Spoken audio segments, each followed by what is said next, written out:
Untuk berbincang pagi hari ini kita sudah terhubung bersama Mas Abdul Haq Al-Faruqi, analis Stocknow.id by Graha Duta Sekuritas. Selamat pagi Mas Abdul. Halo, selamat pagi Mas Wiki. Baik, terima kasih Mas Abdul sudah bergabung di kesempatan kali ini di Market Plus. Semoga sehat selalu Mas Abdul, terima kasih. Kalau kita bicara mengenai pergerakan dari IHSG di pekan lalu yang menembus rekor all time high di tengah penurunan volume dan frekuensi transaksi, apakah ini sebetulnya menandakan rally yang sehat atau mungkin pelaku pasar harus aware terkait dengan penguatan ini malah kemudian rawan koreksi? Oke, kalau kita lihat ya, di pekan lalu IHSG kembali menyentuh level all time high-nya dengan penguatan di pekan lalu itu mencapai kurang lebih 4,5% dan juga diikuti dengan foreign flow, yang mana asing mencatatkan net buy di pasar saham Indonesia di kisaran 4,5 triliun rupiah, yang mana kalau dilihat dari komposisinya asing di sini sangat masif memborong saham BCA sebesar 2,7 triliun, lalu saham Telkom di 664 triliun hingga 664 miliar hingga Astra di kisaran 780 miliar. Kalau dilihat dari komposisi asing di sini, bahwasannya asing mulai kembali nih condong masuk ke saham yang blue chip. Beda dengan narasi sebelumnya, di mana asing di sana memborong saham-saham konglomerasi seperti Brand, BRPT, lalu DCDA, Cuan, dan lain-lainnya. Yang mana saham konglomerasi pada saat itu di bulan September, Agustus, saham-saham konglomerasi lah yang mendongkrak kenaikan IHSG. Tapi kalau dilihat secara volume transaksi, memang mengalami penurunan di pekan lalu. Penurunannya itu hingga 20,3% secara week on week atau dari minggu sebelumnya. Dan kalau dilihat dari angkanya itu average di kisaran 5 hari perdagangan pekan lalu di kisaran 27,6 miliar lembar saham. Tetapi yang saya concern saat ini adalah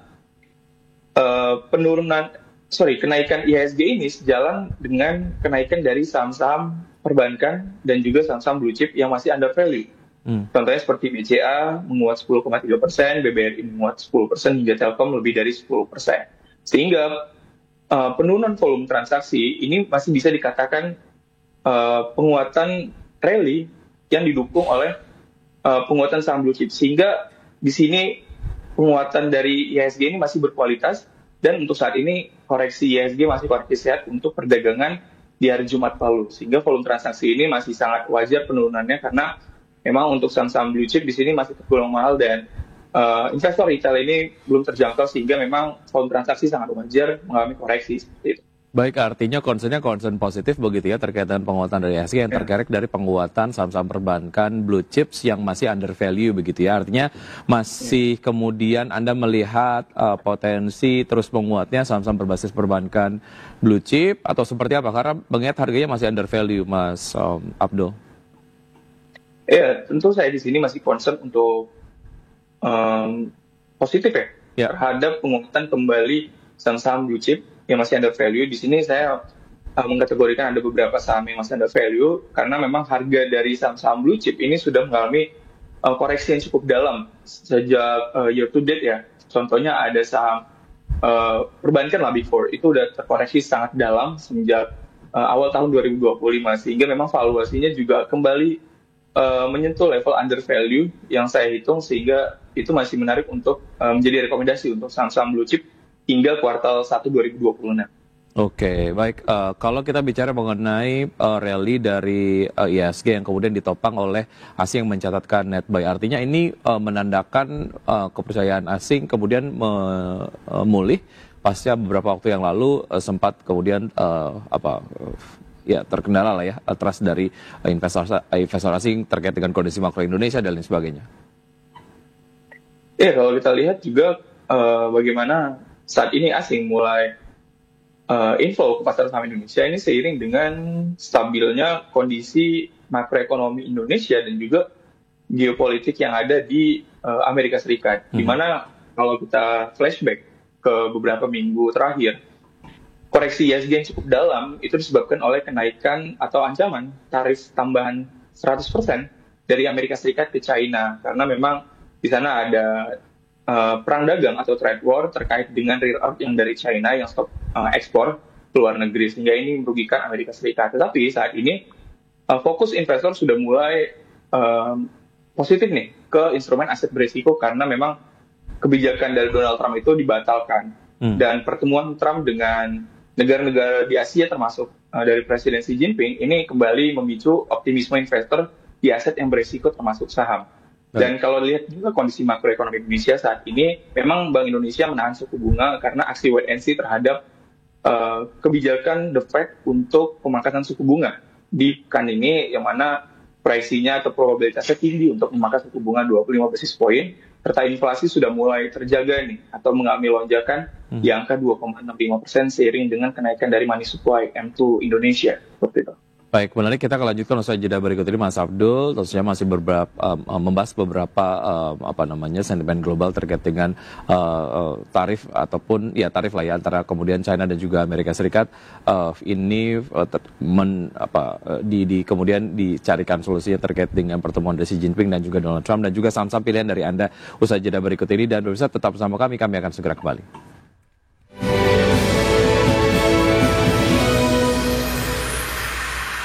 Kembali bersama kami di Market Buzz pemirsa. Di tengah raihan pertumbuhan pendapatan, PT Pertamina Geothermal Energy Tbk justru membukukan penurunan laba bersih double digit per akhir kuartal 3 2025. Hingga akhir September 2025, laba bersih perseroan tercatat sebesar 104,27 juta dolar Amerika atau turun 22,17% secara year on year. PT Pertamina Geothermal Energy Tbk meraup laba bersih sebesar 104,27 juta dolar Amerika atau 1,73 triliun rupiah per kuartal 3 2025. Laba bersih tersebut turun 22,17% secara tahunan dibandingkan laba bersih pada periode yang sama tahun sebelumnya sebesar 133,99 juta dolar Amerika atau 2,22 triliun rupiah. Perseroan sebenarnya mencatatkan pertumbuhan pendapatan sebesar 4,19% secara tahunan menjadi 318,86 juta dolar dibandingkan periode yang sama tahun sebelumnya sebesar 306,02 juta dolar. Namun, beban pokok pendapatan dan beban langsung lainnya meningkat lebih tinggi, yakni 16,83% secara tahunan menjadi 140,21 juta dolar Amerika per kuartal 3 2025. Laba bruto perseroan pun turun 3,95% secara tahunan menjadi 178,64 juta dolar Amerika. Dari sisi pendapatan, perseroan meraup pendapatan dari pembangkit listrik tenaga panas bumi area Kamojang sebesar 116,03 juta dolar per kuartal 3 2025. Kemudian PLTP area Ulu Belu menyumbang pendapatan 91,34 juta dolar, Lahendong 62,38 juta dolar, Lumut Balai 40,93 juta dolar, serta Karaha senilai 7,72 juta dolar Amerika. Berbagai sumber IDX Channel. Kinerja gemilang ditorehkan emiten pertambangan milik konglomerat Prayogo Pangestu. Ya, PT Petrosi atau PTRO mencatatkan lonjakan laba hingga 141% di kuartal 3 tahun ini. Dan berikut laporan selengkapnya. PT Petrosi Tbk atau PTRO melaporkan laba bersih sebesar 6,93 juta dolar Amerika Serikat pada kuartal 3 2025. Naik tajam hingga 141,87% dibandingkan periode sama tahun lalu. Pendapatan bersih perseroan juga meningkat 18,42% menjadi 603,84 juta dolar Amerika Serikat. Lonjakan ini mencerminkan peningkatan efisiensi dan perbaikan margin yang signifikan. Analis BRI Dana Reksa Sekuritas Abida Masih Arman menjelaskan, lonjakan laba PTRO didorong pergeseran ke kontrak dengan margin lebih tinggi dan penerapan Operation Excellence. Segmentasi Engineering, Procurement, Construction and Installation atau EPCI diprediksi menjadi mesin pertumbuhan baru dengan margin laba kotor antara 30 hingga 34%, serta dapat mendorong margin EBITDA konsolidasi hingga 22% pada 2026.